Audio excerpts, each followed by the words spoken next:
কৃষ্ণ হরি বল। শুধু গৌর ভক্তমণ্ডলী সকল ভক্তবৃন্দের রাঙ্গারাতুল চরণে আমি এক অদমী শতকোটি দণ্ডবোধ প্রণাম ভক্তি গ্রহণ করবেন। হরে কৃষ্ণ।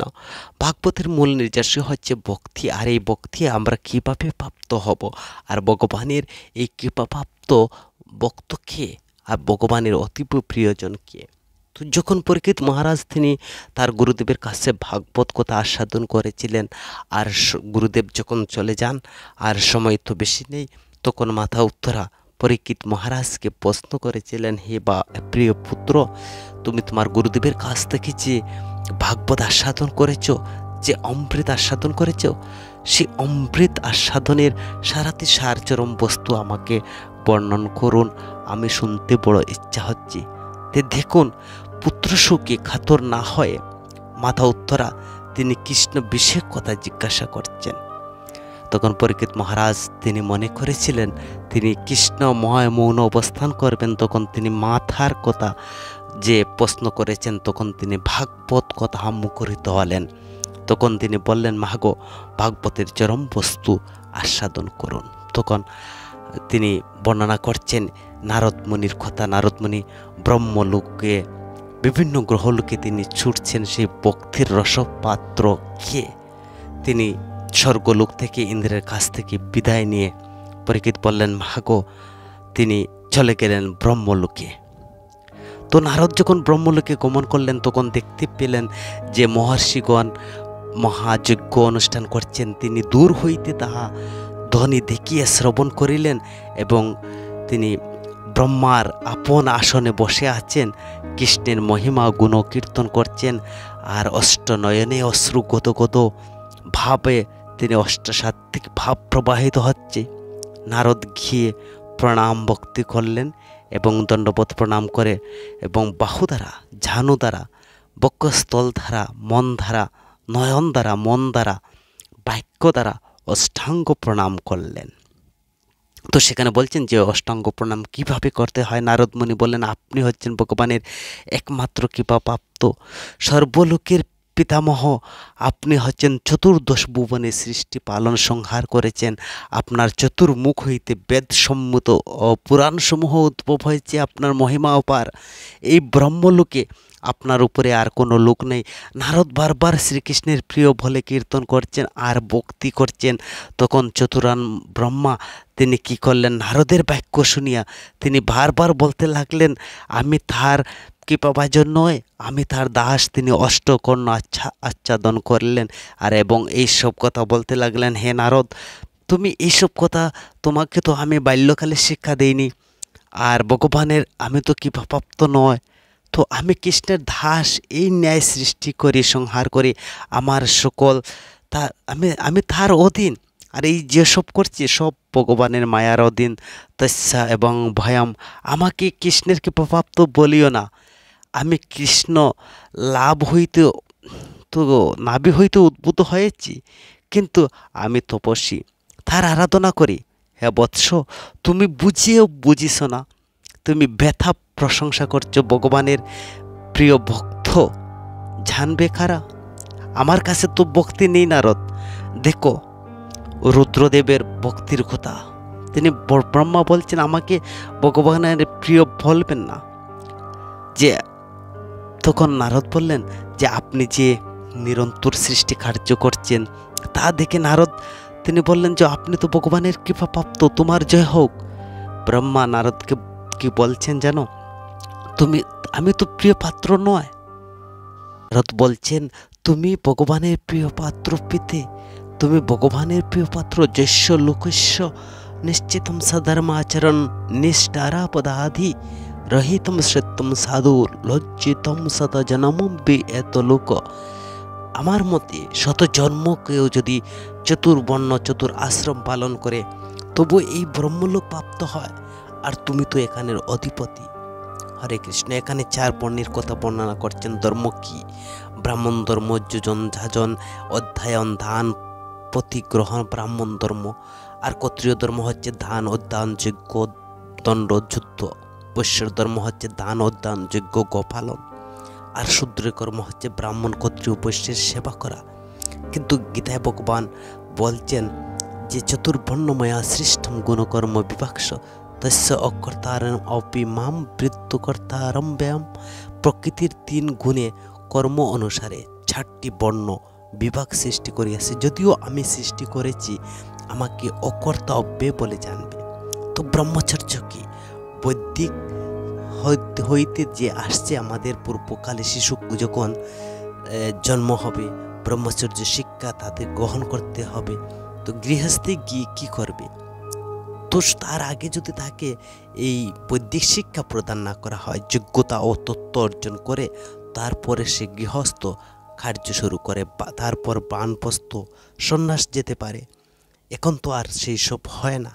তো এই শিক্ষা আগে গুরুগৃহে দেওয়া হতো। আক্ষরিক জ্ঞানের সাথে সাথে এই ব্রহ্মচর্য জ্ঞানটা অতীব প্রয়োজন। মা বাবা চিন্তাধারা রজশক্তি স্খলিত করতে পারে। তো তার সঙ্গ পরিবার কি? সে আগে পরিবার বুঝবে। আগে পরিবার বোঝানো হতো সেই বৈদিক গুরুগৃহে, আর স্বামীকে স্ত্রীকে এইসব বোঝানো হতো। তারপরে তাদের বিবাহ আদর্শ দাম্পত্য জীবন হতো। এটা সৎ সংসার পালনের সৎ শিক্ষা প্রদান করা হতো। এখন তো তা আর হয় না। গুরুগৃহের একটি দৃষ্টান্ত রয়েছে। বিদ্যা শিক্ষা লাভের আদর্শ নির্দেশ হচ্ছে গুরু সেবা। পরাবিদ্যা এবং অপরাবিদ্যা ভক্তি কি করে লাভ হয়? গুরু সেবা বড়ই সেবা। উদাহরণ রয়েছে উপনিষদে আরণ্য গুরুতত্ত্ব। গুরুর কৃপায় আরণ্য সমস্ত বিদ্যা তিনি প্রতিষ্ঠিত হয়েছিলেন, লাভ করেছিলেন। এরপরে গৃহস্থের সন্তান উৎপাদন করতে হয়। পুত্রাতে ক্রিয়াতে বার্যা সন্তান হলে তখন তার মুক্তি হয়। ভগবানকে ঢাকো, তার জন্য সন্তানের প্রয়োজন। আমরা তো সন্তান প্রয়োজন কিসের জন্য? পুত্রেতে ক্রিয়াতে বার্যা, সন্তান পাওয়ার জন্য। ভাগ্য থাকে কৃষ্ণভক্ত সন্তান হবে, আর সুকৃতি থাকলে তো হবে। তো বানপ্রস্থ সন্ন্যাস সব সম্পর্ক ছিন্ন করে কৃষ্ণ অনুশীলন করা কে সন্ন্যাস বলে। হে পিতে, এইভাবে যদি কেউ এই সংসার ধর্ম যদি শতজন্ম করে, আর তার দাম্পত্য জীবন যদি শতজন্ম ব্রহ্মচর্য ব্রত পালন করে, তবুও তারা কেউ ভগবত ধামে যাবে। হে পিতে, তুমি ভগবানের অতীব প্রিয়। পরীক্ষিত বলছেন, মা গো, চিন্ময় সেবনস্য দাস্য উৎস্প্লিত বহুর পদনম। ব্রহ্মা বলেন, না না পুত্র, এইসব বলো না। আমি তো তা নয়, আমি কৃষ্ণের একমাত্র দাস। নারদ চতুর্ভক্ত। তো অষ্টকধাছানম বিধারম পাগ্রগ্রেতম গত। ব্রহ্মা চার কান তিনি বন্ধ করলেন। আমি কৃষ্ণের দাস। পরীক্ষিত বললেন, মা গো, ও শ্রাব্য মতে ধারণম সপুত্র নারদ প্রাহ সাক্ষিণ চতুরান। যা শোনার কথা নয়, ব্রহ্মা তা শুনছেন। তা শুনতে শুনতে তিনি কি করছেন জানো? এবং তার প্রশংসার কথা শুনে তিনি বিরক্ত বোধ করছেন, তিনি স্বস্তি পাচ্ছেন না। আর আমাদের জীবনে দেখুন, কেউ যদি আমাদের প্রশংসা করে আমরা আনন্দ অনুভব করি, কিন্তু প্রকৃত ভক্ত যারা, তখন তারা নিজের প্রশংসা শুনে তারা বিব্রত বোধ মনে করে। আর আমরা কি করি? আমাদের প্রশংসা যদি কেউ করে, তখন আমরা নিজে প্রশংসা শুনে উল্লাসিত হই। সেই থেকে সিন্ধু পরিমাণ ভক্তি চলে যাবে। যদি প্রশংসা কেউ করে, তখন নিজের প্রশংসা যদি আমরা আনন্দিত হই, ভক্তি চলে যাবে। তাই তো বলা হয়, সাধুকে সদা সর্বদা সাবধান। আত্মপ্রশংসা আনন্দিত হয় না। ব্রহ্মা রাগ হচ্ছে, কি করবেন? ব্রহ্মার রাগ চলবে না। তো ব্রহ্মা ক্রোধকে বিবেক বৈরাগ্য দিয়ে তিনি তা দমন করলেন। সপুত্র নারদ, কি বলছো? শশব্য থেকে, আমি তোমাকে এইসব তত্ত্ব কোনো দিনও আমি শিক্ষা দেইনি। তুমি কোথায় এইসব শিক্ষা পেয়েছো? আর কে তোমাকে এই শিক্ষা দিয়েছে? আমি কৃষ্ণ ভক্ত নয়, আমি কৃষ্ণের দাসও নয়, আমি তার দাসের দাসও নয়। তো হে পিতা, তুমি বলছো ভগবানের ভক্ত নয়, দাসও নয়, তাহলে তুমি সৃষ্টি করছো কেন? ব্রহ্মা বলছেন, এটা হচ্ছে কৃপা মাত্র, এটা ভগবানের কৃপা। তিনি কৃপা করে, আমার কোনো স্বীকৃতি নেই।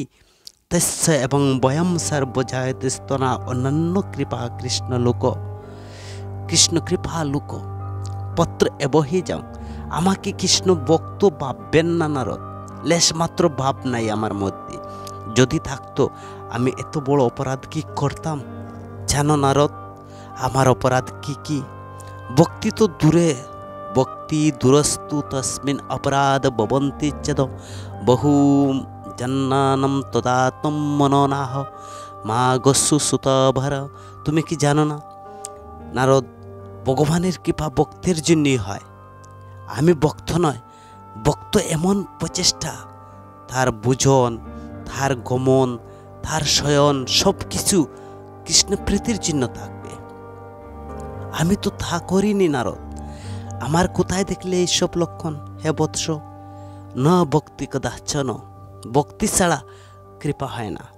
কৃষ্ণ বাসনাময়, তাৎপর্য সর্বাত্মকভাবে কৃষ্ণময়, তিনি প্রকৃত ভক্ত। যিনি সর্বাত্মকভাবে কৃষ্ণকে কৃষ্ণময় হয়ে থাকেন, তিনি প্রকৃত। আমি তো আত্ম অভিমানী, আত্মা সমাগমে মোহগ্রস্ত হয়ে পড়ি। আমি ভগবানের সুখ দেওয়া তো দূরের কথা, আমি ভগবানকে দুঃখ দিয়েছি, পদে পদে তার মর্যাদাও আমি নষ্ট করেছি জানো নারদ। মদাপ্ত ভোর জাতস্য সর্বলোক উপত্যক্য হিরণ্যক শিশুর দ্রষ্টা বৈষ্ণব দ্রোহপথ। তো দেখো নারদ, আমি হিরণ্যকশিপুরকে বর দিলাম যে আমার তপস্যা করছিল, আমার শক্তি ছিল, আমি তাকে বর দিয়েছি। দিন রাতে স্থূলে দেবঋষি গন্ধর্ব মানব পশু পাখি কীট পতঙ্গ অগ্নি বায়ু কিছুই দ্বারা তার মৃত্যু হবে না। কেমন বর দিলাম দেখো নারদ।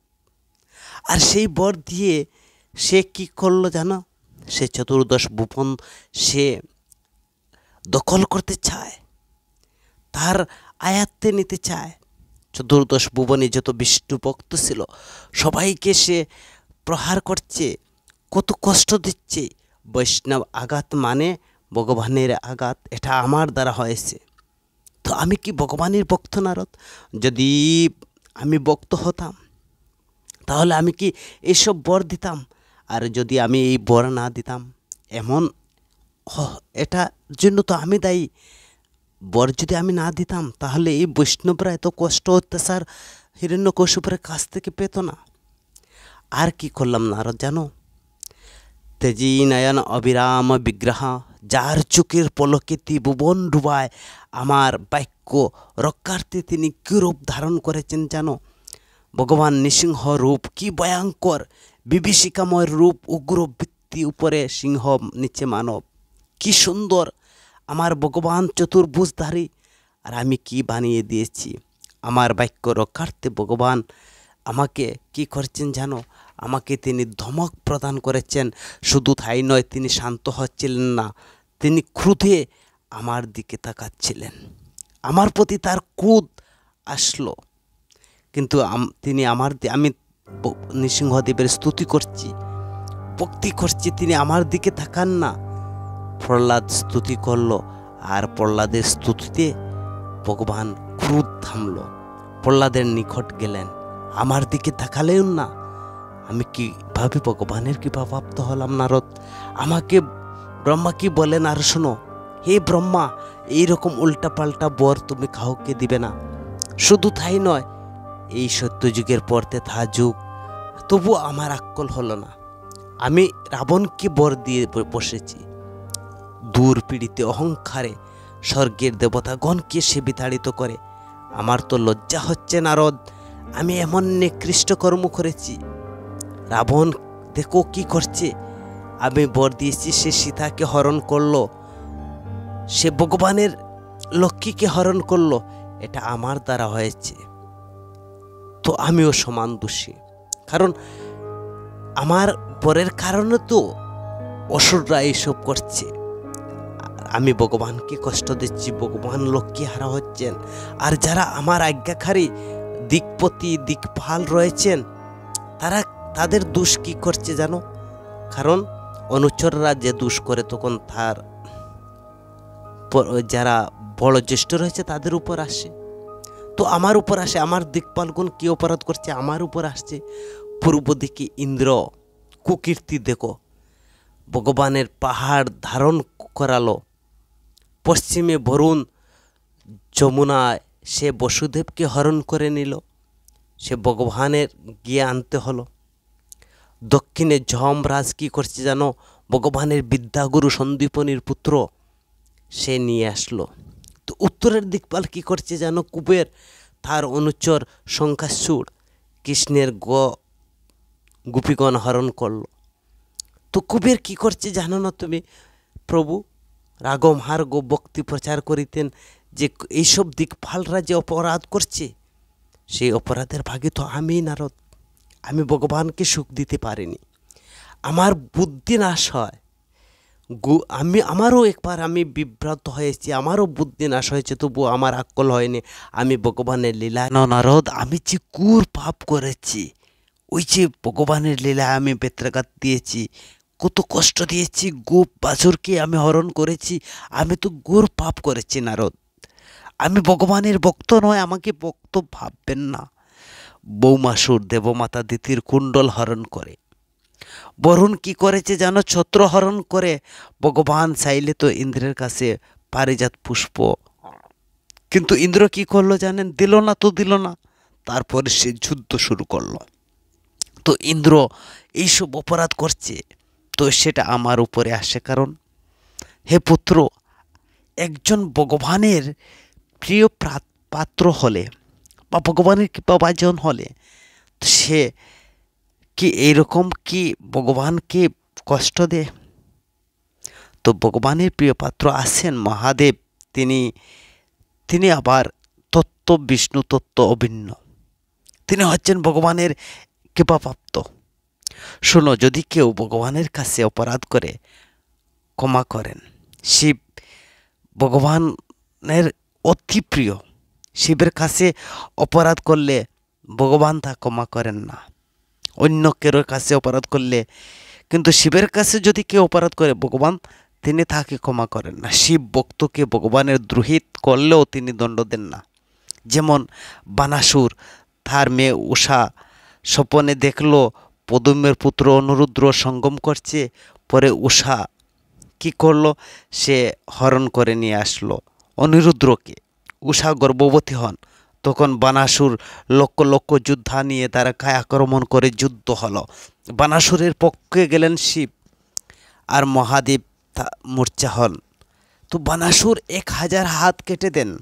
বানাসুরকে কৃষ্ণ ভক্ত করেন, তো হত্যা করেননি, কারণ সে শিব ভক্ত ছিল বানাসুর, আর শিবের ভক্ত বলে তাকে তিনি হত্যা করলেন না।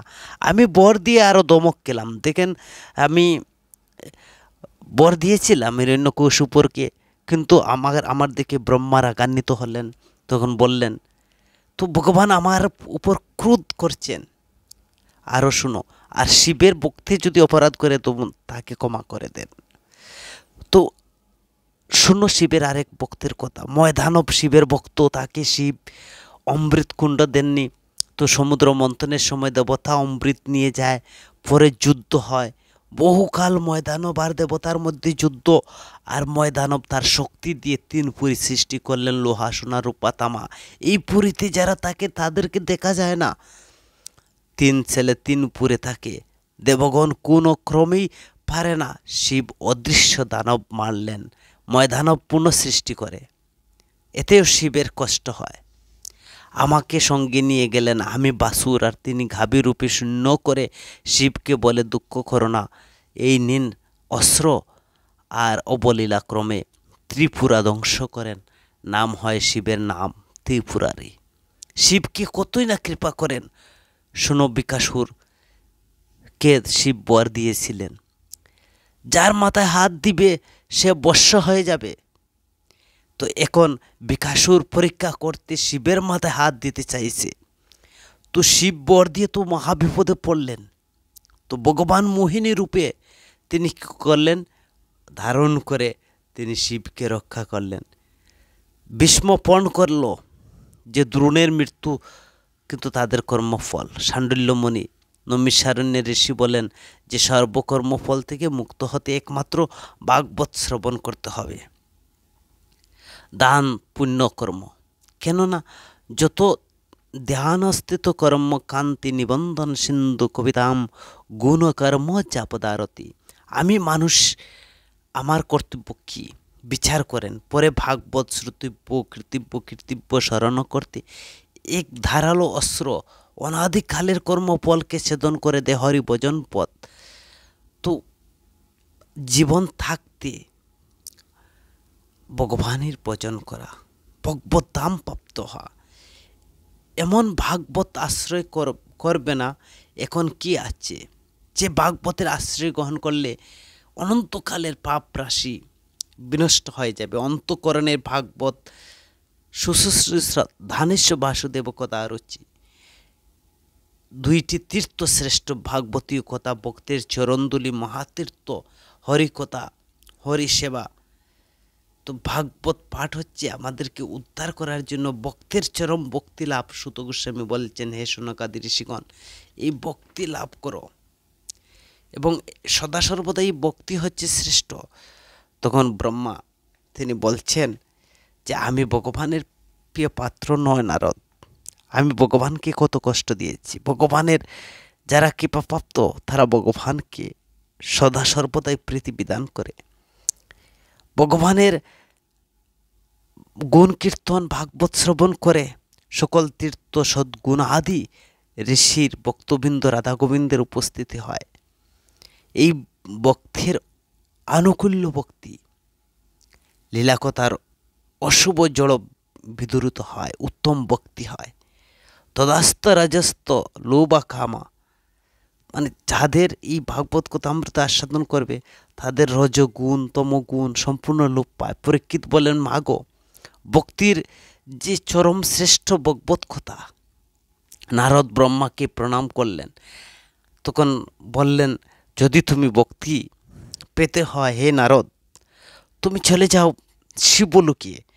শিব হচ্ছেন ভগবানের একমাত্র প্রিয় পাত্র।